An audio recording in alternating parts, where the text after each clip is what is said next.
Non mi vienono neanche le parole.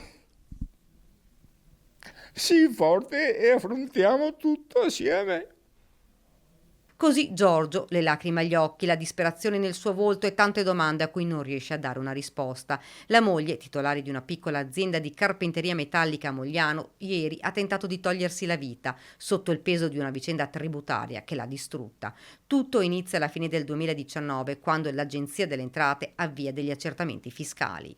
Nonostante gli accertamenti, noi abbiamo messo tutto a disposizione di quello che loro hanno voluto sapere.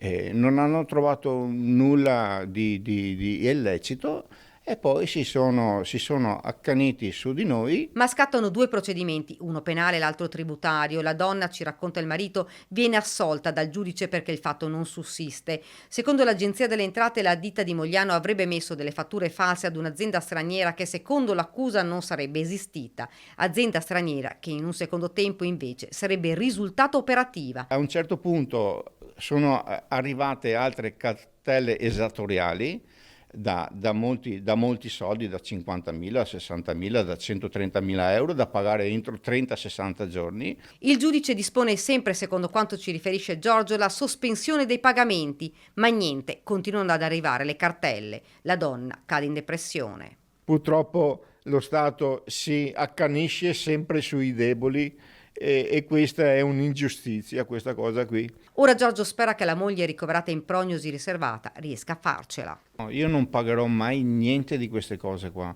perché io sono nel fatto mio, se ho fatto un errore lo devono dimostrare, ma lo devono dimostrare con i fatti.